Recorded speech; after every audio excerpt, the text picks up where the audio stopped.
Some of the content in this podcast does not belong to me and is displayed for entertainment purposes only. Step to the throne.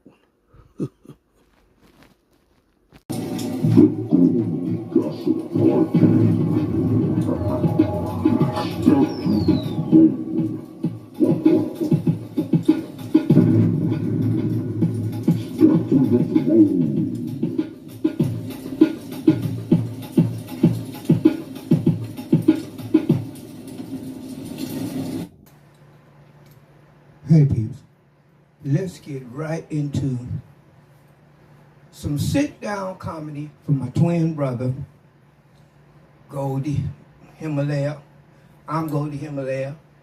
Here comes Abdul the Fool. Listen to him.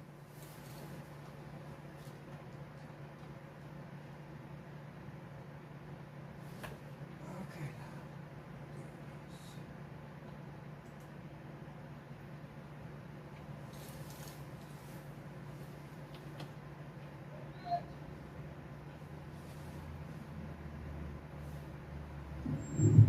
Good evening, everybody. Welcome. Welcome. Welcome.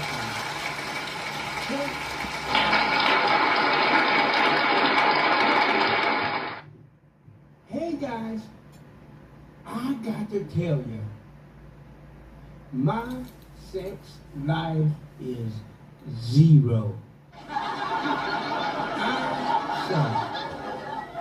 My best days is behind me. My heyday is gone. My sex life sucks so bad till let me give you a for instance. Guys, I made a date with my wife the other night. Man, I was so excited. My baby looking so good. I made reservations to a fancy restaurant, candlelight dinner. And after that, I booked tickets to go to the theater to see her favorite romantic comedy. And while we sitting in the show, I'm telling her, baby, I'm gonna make love to you tonight.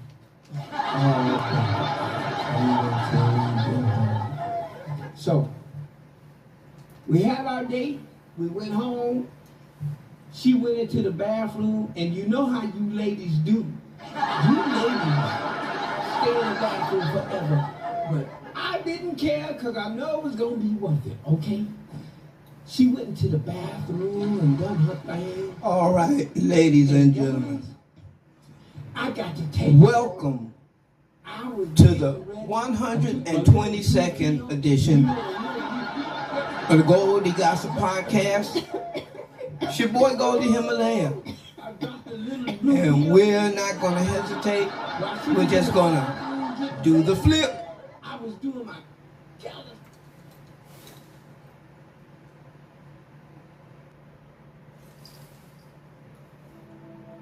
And there's the flip. All right, guys. Welcome. Take some notes here.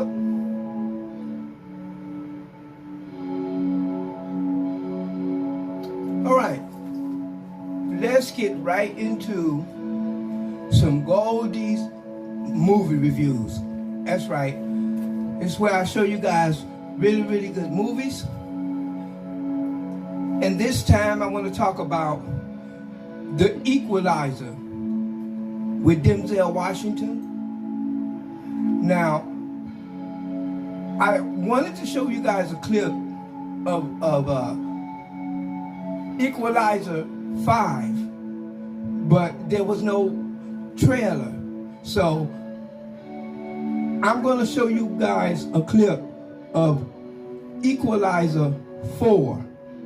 And I'm going to talk about it on the back end. Kick it.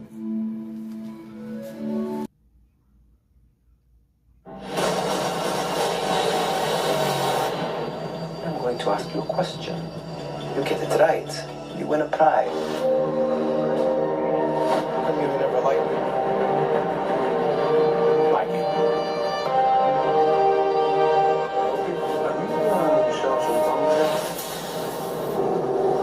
Excuse me?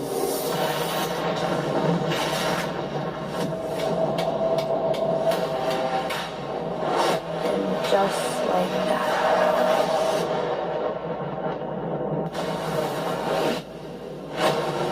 People said they want to know why. But they really don't.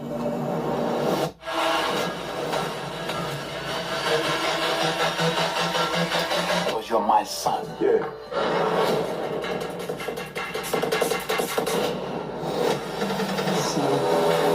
Nothing like you.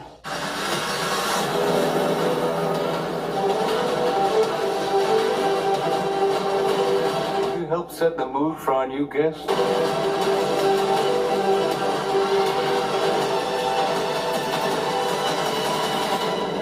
You're not gonna drop this, are you? I can't.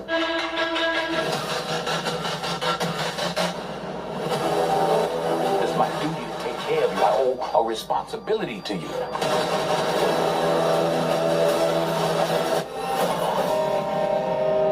Guns. Lots of guns. 19 seconds.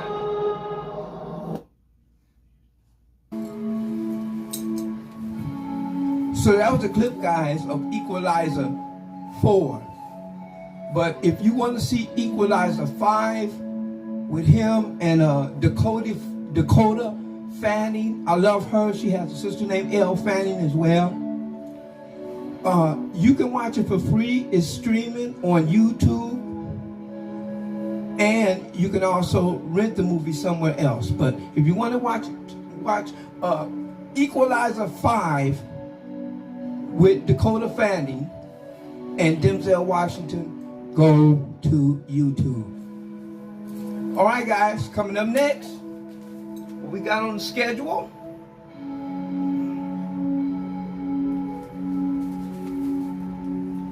Okay, guys, let's get into another true Hollywood story. It's not about nobody famous, but it's about my heroic deed. That's right. I did the right thing. My mama raised me right. But anyways, I gotta take it back. I gotta take it way back to the mid-'80s. I'm living in Hollywood, and back at this time, there were no cell phones, and marijuana was still illegal. So when you wanted to re-up, you had to hit the streets. Living in Hollywood, I knew all the right spots to check out. So I'm on Hollywood Boulevard, and I seen a young lady, a young white girl. She was dressed all gothic. She had her fishnet stockings that was all torn. Her nails were painted black. And she was with these dudes. Now, it was obvious that these guys were pimps. It was obvious. And what they do, they go to the Greyhound bus station, which is on Cahuenga and it's on Cahuenga and Vine. But anyways, the Greyhound bus, what the pimps do, they go there and they wait for the buses coming in, and they can easily spot runaways. These kids come from all over the country in hopes of, Hollywood, the big dream or whatever. And I could tell she was just a child. And so, what they do is they welcome them and they said they pretended they're an agent and that they could get them acting or modeling, and they're real nice to them. They said, well, I know you must be hungry. Let me take you to get something to eat. They go out and they take these young girls to get something to eat. And then he said, well, you don't have a place to stay. I'll let you stay at my place. So they take her home, start feeding them drugs, cocaine, or whatever they got. Take them out to Hollywood Boulevard and buy a couple of outfits for them. And, they're feeling all happy because somebody is helping them. But they're ignorant. They don't know that they're being played. So after he fed her, he buys her a couple of outfits. He gives her a bunch of drugs to get them hooked on drugs. Keep feeding it to them. They might even take them to a movie to make them feel, real comfortable to go see a movie. But anyways, when you know anything, they flip the script. They quit giving them drugs. And so they don't have no way to get it. And they said, well, look, I want you to have a date with my friend, which is a trick. He's already paid him. They said, entertain this guy, and you'll be straight. Now, if he receives any resistance, he may slap the hell out of her and say, all I did for you, I'm getting you in show business, which is a lie. Anyways, I'm hip to the game. And I seen this young lady, and she had a real scared look on her face. And I told the young lady, what's your name? She said, my name is Desiree. I say, I know you don't know me, young lady, but you're in the wrong place. You're in trouble. These guys don't mean you no good. And I wrote down my number on a piece of paper, and I said, if you get in trouble and you need somebody to help you, give me a call. And I left. Sure enough, that night when I got home, now I'm living in Frogtown, right around the corner from Crazy Cuban Carlos' shop. Really nice, newly renovated place. 2 big bedrooms, nice bathroom, nice kitchen, and a large living room. Carpet all through the house, and I was only paying $280 a month. Plus, the owner of the place offered to pay me $200 a month to sweep up around the place and rake leaves and stuff. So I told him, yeah. So if I'm paying $280 and they're giving me $200, basically my rent was only $80 a month, which was great. So, and I was still working at Children's Hospital. Anyway, I got home that night, and sure enough, my phone rang. We didn't have cell phones, it was a hotline. And she said, but she was scared and she didn't know where to go. And I told her, all right, I'll come and get you. Jumped in my ride and I went to Hollywood. I met her on Hollywood and Vine. And she was scared. I said, you know what, young lady? You're too young to be out here like this. I want you to know now, I don't mean you no harm. I just don't want those guys to victimize you. And so she was reluctant. But anyway, I took her back to my crib. She had her own room. And I made a key. And I told her, listen to me. Don't steal from me. Because anything you want, I'll give it to you. Just ask me. And I would go to work every day, and I was leery of letting a young stranger live in my house. I come home and all my shit be gone, But anyways, she never did that. She would come and go. And, I would feed her. I cook all the time. And I made sure she was safe, and I reassured her that, I wasn't a predator. And I even got some Prince tickets. 2 tickets to go see Prince. And I gave them to her. And she had another group of friends. They were all runaways. It was a Mexican girl and 2 other white girls. So it was 4 of them. And they were all runaways. And she asked me if they could come. And I said, yeah. So the 4 girls had that 1 bedroom, and I had my own bedroom. And she was free to come and go as long as she behaved. And so finally, I say, I know your name is not Desiree. What is your real name? She said, my name is Billy Joe D. Camillus. Billy Joe D. Camillus. I said, where are you from? She says, she's from Kentucky. I say, have you run away from home? And she said, yeah, she just didn't want to deal with her parents, and she wanted to come to Hollywood. And I said, you know what, young lady? Your mother needs to know that you're safe. If you don't have to talk to your mom if you don't want to, but give me the number and I'll call her and let her know that you were okay, which was what I did. I called her. These were, you know, Kentucky, they were old white people. You could tell, say, hello, honey, may I help you? I said, yes, ma'am. Are you the mother of Billy Joe? She said, oh my God, we was wondering. We were so afraid that she might be in trouble. She ran away because she didn't want to obey the rules. I said, well, I want you to know, my name is Abdul O'Neill, and I want you to know that she's safe. I picked her up and I gave her a safe haven to be until she can figure out what she wants to do. She doesn't want to talk to you, but she's sitting right here with me. And I want you to know that Billy Joe is okay. And she, honey, God bless you. Thank you so much for looking out for Billy Joe.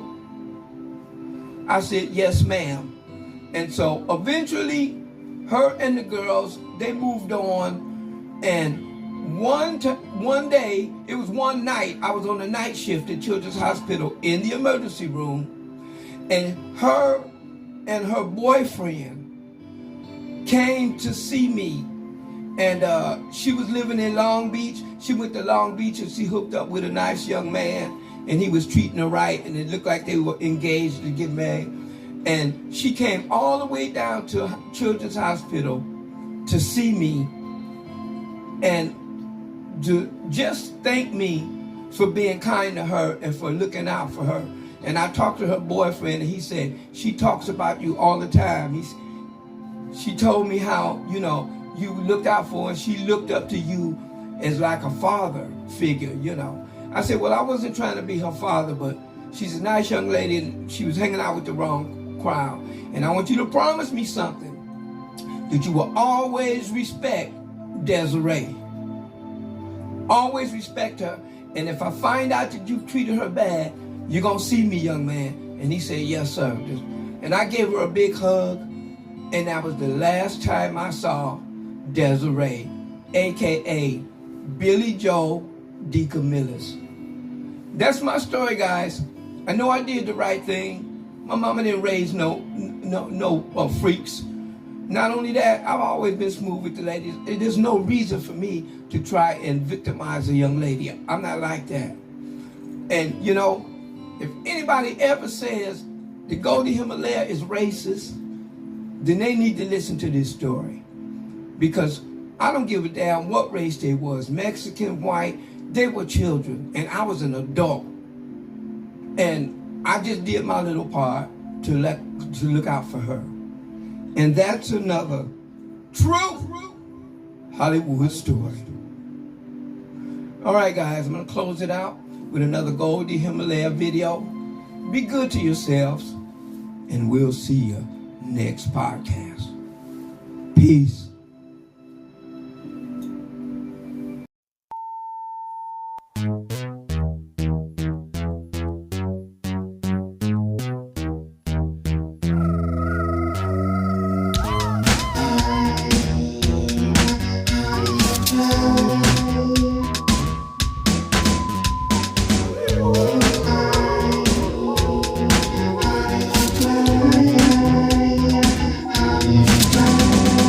Saturday night, Hollywood the fly land. We gon' party Hollywood and Highland. Take you out dancing at a couple of clubs. Buy food, buy drinks, spend a couple of dubs. Rolling down Hollywood in my limousine. Make sure both come so we can be seen. Cameras popping up in my face and they got me. We surrounded by the paparazzi. Maybe on TMZ tonight. That's how it is in Hollywood, right? Sunset strip, we trip, we cruise. Valet parking at the House of Blues. Up in the hills where the wind blows. You can see the Hollywood sign from a window. I can take 30, and I should, but I'ma take you to Hollywood. Hollywood, baby.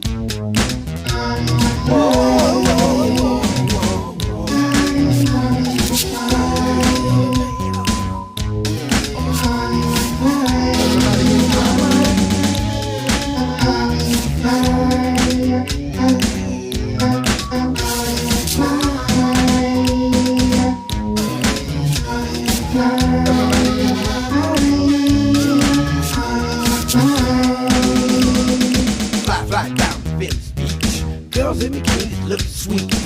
I take a ride up the coast to Malibu. I'll be lying on the beach and I'll be kissing you. Everybody knows I'm a Hollywood guy. Everybody knows I'm Hollywood fly. I got swag, ain't no lie. All in it is that I'm a hell of a guy. She may be a runaway, may be a hooker. All I know is she's a good looker. I pick her up, kick her out, have a good time. At the end of the night, that punani be all mine. So spend a couple of bucks and you be having some luck. I take you to the crib, show you how I live. I could take Nicki Minaj and I should, but I'ma take you to Hollywood. Hollywood fly. Everybody can fly like me. Go to Himalayas. Hollywood, California, tweet, text the phone ya. Then I'm gonna be right up on ya. We in the entertainment capital of the world. You know I think you a real fine girl. Shorty wanna show you a real fine world. Shorty wanna buy you diamonds and pearls. Shorty, I can put you really to a girl. You can really, really rock my world. Now I'm busy as a bee. All the girls looking at me, trying to see who I be, who's the G. All the haters mad, they ain't doing better than me. Santa Monica, 3rd Street Promenade. We be holding hands and I'm digging you hard. I stay home and I should.